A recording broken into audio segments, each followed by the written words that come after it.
বিএনপির জন্ম না দিতেন তাহলে এই রুহুল কুদ্দুস তালুকদার দুল্লু জন্ম হতো না, আজকে আমি এমপি হতাম না, মন্ত্রী হতাম না, আর এই হুমায়ুন ব্যাপারীর প্রেস ক্লাবের এই অনুষ্ঠানে আমার আসার সুযোগ হতো না।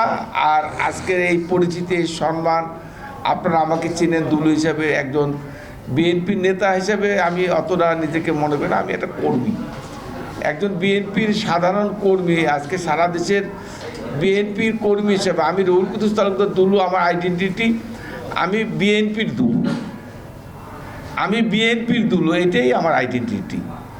আমি এমপি ছিলাম বা আসি বা আগে মন্ত্রী ছিলাম বা এখন হুইপ, এটা আমার, আমি বিএনপির একজন কর্মী, তারেক রহমানের কর্মী, জিয়া রহমানের কর্মী, খালেদা জিয়ার কর্মী, এটাই হচ্ছে আমার বড় পরিচয়। আমি এই কর্মী হিসাবে নিজেকে আমি প্রাউড ফিল করি, আমি এই পরিচয় আমি মৃত্যুবরণ করতে চাই।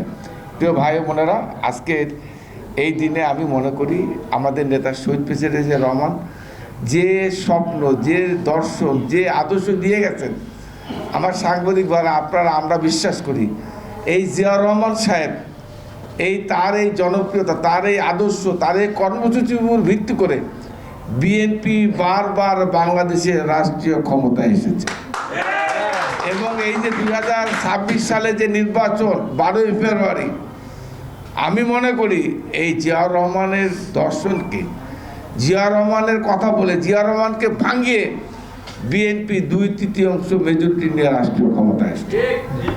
এবং অবাধ নিরপেক্ষ নির্বাচন বাংলাদেশে যখন হয়েছে, আপনারা খেয়াল করবেন প্রত্যেকটা নির্বাচনে বিএনপি রাষ্ট্রীয় ক্ষমতা এসছে।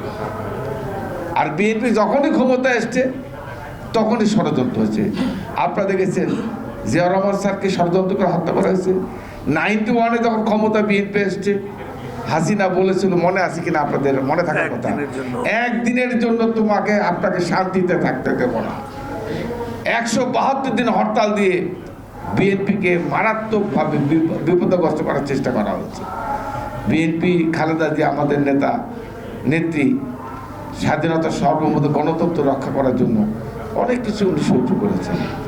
এবং 2001 থেকে 2006 ঠিক একই অবস্থা, 1/11 এসে দেশে আবার গণতন্ত্র, বারবার বিএনপি যতবার বাংলাদেশের স্বাধীনতা, বাংলাদেশের গণতন্ত্র, বাংলাদেশের সার্বভৌমত্ব রক্ষার জন্য এই জিয়া পরিবার, জিয়া রহমান বাংলাদেশের সেই সময় স্বাধীনতা যুদ্ধের ঘোষণা দিয়ে বাংলাদেশের মানুষকে ঝাঁপিয়ে পড়া, দেশ স্বাধীন করার জন্য উদ্বুদ্ধ করেছিল, দেশকে রক্ষা করেছিল, বাংলাদেশের সৃষ্টি করেছিল।